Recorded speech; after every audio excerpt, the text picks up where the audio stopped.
Well, here it is Sunday afternoon, and I've painted a lot of the little access panels and so on.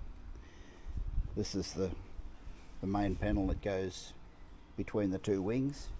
That's the upper section of it. This is the lower section, with a couple of cutouts so that I can see the fuel level in the sight glasses. But yeah, I'm fairly happy with the way it's come out, and it's looking pretty good. So next step, back to the engine cowl again, I guess. Well, it's just about time for a midweek catch up. This is the engine cowl, obviously.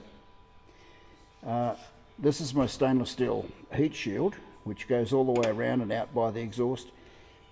Honestly, I'm quite sure I don't need it. It's more decorative than functional, but that's okay. This is sticky plastic on the stainless steel. When that peels off, this is really, really bright, shiny stainless steel, and I'll polish these two so that they are just as shiny. It'll be held on with stainless steel screws, which I can also polish up, and I want to put anchor nuts on the inside of the fiberglass. The heat shield doesn't actually touch the fiberglass.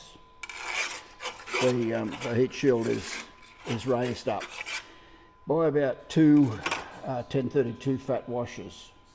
Yeah, the intention, the ultimate intention, will be to replace those washers with fibre washers, something that'll insulate. I know it's pedantic, but I think it'll work. So there's two washers under each set of clecos, and this, obviously the clecos will be replaced with anchor nuts and screws, except this one. This one, the cowl tends to drop away a bit quick, so it's got, at the moment, it's got 4 washers underneath this uppermost one. So there's a bit bigger gap there than there is elsewhere. But anyway, that's it. Most of the other pieces, most of the aluminium pieces have all been primered. The only ones that haven't are some of the little covers, the little handhold covers. I've prepared 7 of those. I've got 7 nice little neat ones, and I've got a different style. I don't know, maybe another 4 or 5 or 6. I don't know, a lot maybe. But I think I only really need the 6 or 7. But anyway, I'm preparing them. They'll be painted this afternoon when the shade comes across. It's too bright and shiny right at the moment. I can take you for a look, but I think you'll find that it's not going to come out very well on video. Let's go and see anyway. Yeah, well, there you go. Told you it was going to be bright. These are the handhold covers that need to be painted this afternoon. This is primer on everything else. Some covers. These are all wing related. Flight control push rods. Some of those, like this little hockey stick shaped one, he'll be painted in the actual aircraft paint colour. This one won't. That one will. The long one. That's the one that connects the 2 sets of ailerons together. It's probably better if he gets painted in the paint colour as well. But that's it. That's where I'm at. Moving along pretty well. So this afternoon I'll attach those anchor nuts for the cowling, and then try and fit the cowl, which it should fit with all of the pipes and things connected. with all the pipes and things connected on the engine, that cowl should go on. There's a couple of little cuts I need to make in it, and I'll do that when I'm installing the anchor nuts. If that works, then I can go ahead and take the engine out, and that's the next time the engine goes in, it'll be going in for keeps and ready to start up. So it's progressing. We're going forward. Well, we've just reached another milestone with the engine cowl combination. This the heat shield is on. Obviously it's got plastic on it right now, so it doesn't look nice and bright and shiny, which is what it's going to do once the plastic peeled off. It will be bright and shiny. These normal CAD plated screws will be replaced with stainless steel ones, so they'll look nice and bright and shiny also. There's just two more anchor nuts to fit to the cowl. I didn't fit them because I wasn't quite sure what was going to happen here. This heat shield, I'm intending to leave it attached to the cowl. Okay, well that's fine, but here on the cowl join, they've got to separate. The top cowl comes off separate to the bottom cowl. So I didn't want to go putting the anchor nuts and screws in there if I couldn't get them back off again. But by turning this exhaust clamp, I can actually put the screwdriver in and take that screw out. I can put the screwdriver in this side and take the other screw out at the back. There's two screws there. So that's a good thing. At the moment, all the lines are connected, the oil lines and so on.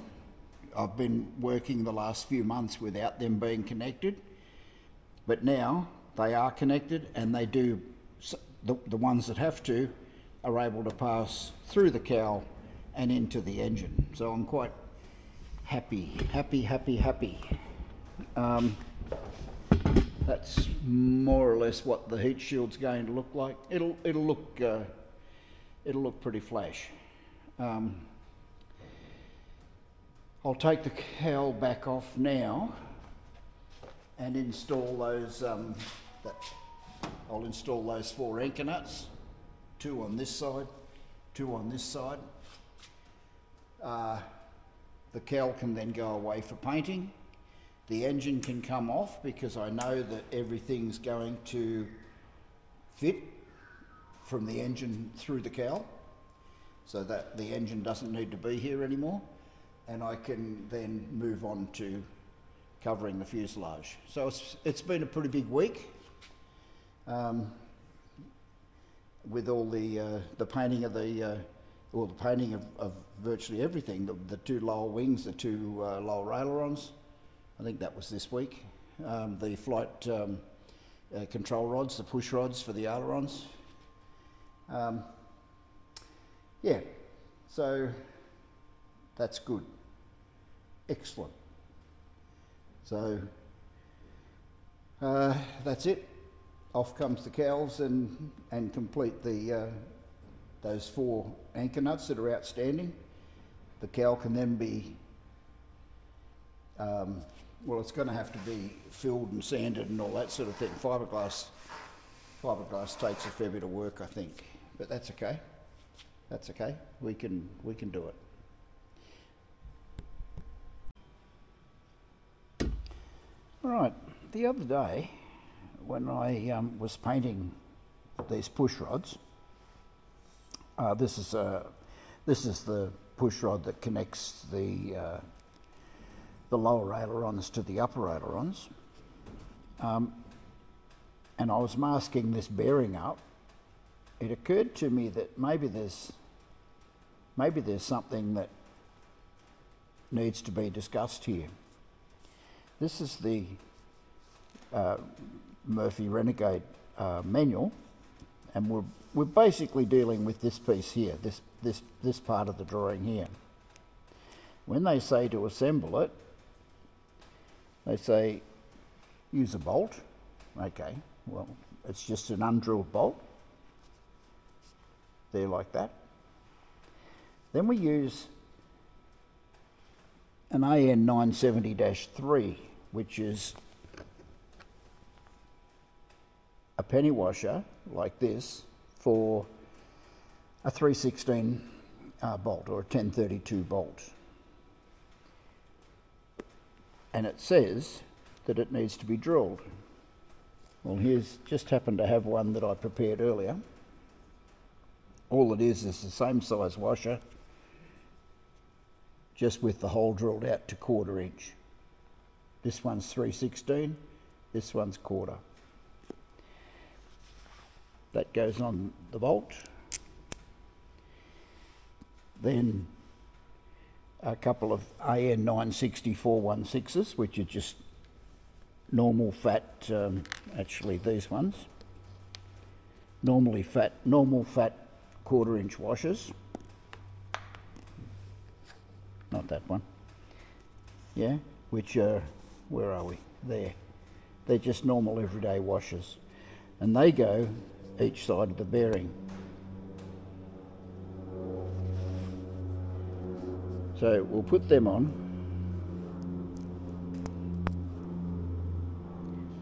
The bearing would normally be located here. Then we have, okay, then we have whatever we're connecting it to, the on the aileron, and then a nut. Okay, I'm just using a castellated nut. I tend to use castellated nuts. I'm not going to in this installation. The aircraft gets assembled and disassembled 97 times while you're building it.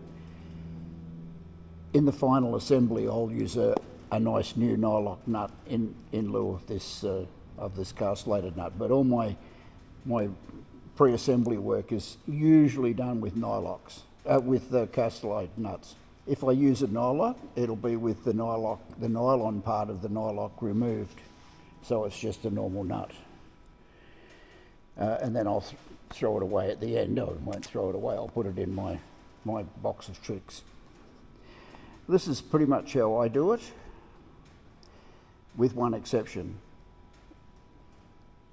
Oh, actually, let's first of all talk about what is this big washer for? Why do we need this big washer? If you look up close at this bearing, that's a self-centering ball. Okay, no worries, but it's actually a bearing. There's a bearing around there which is pressed into this metal part, and that bearing can fall out. Now, if we put this together like so,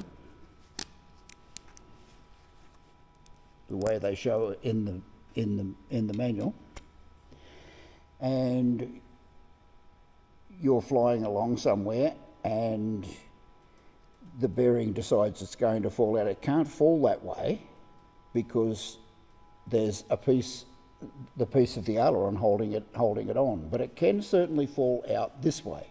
And that's what the big washer's for, is to stop this push rod from falling off altogether. That'd be fairly embarrassing if that fell off in flight. You'd be fairly embarrassed. And of course, if we don't have that big washer, look at this. The bearing is certainly bigger than the bolt head, so it could fall out if it wanted to. That rod end could fall out. That's what this is for, to stop the rod end from falling off. Now, the only difference I do is I go one tiny step further. I take a 316 washer, not the 1/4, and I drill it out as well. Yeah, so it's a skinny little washer like that, or yeah. What that'll do, if we assemble with that, with those washers, it actually allows a bigger range of movement between the ball and the bolt. Yeah, it allows a bigger range of movement than, say, a normal 1/4-inch washer would. Yeah, it's restricted. The normal 1/4-inch washer will hit, whereas the 316 that's been drilled out actually won't. So that's what the bits are for, and that's how I do it. Yeah, I use the 316 with the hole drilled out bigger. You can put a 1/4-inch on then if you want to, doesn't matter, and thread the nut on. There you go. Now that'll move through a much bigger range of movement. It's better to have the range of movement and not need it than not have it and decide that you do need it. That would be a bad thing. But anyway, that's my 2 bobs worth for the week. And speaking of the week, it's Friday. Well, it's still Friday morning here where I am. And yeah, it's time for the weekend update, I suppose. And that's pretty much where we are. Anyway, get your feet off the ground if you can, and have a really great weekend. And I'll see you soon. Bye now.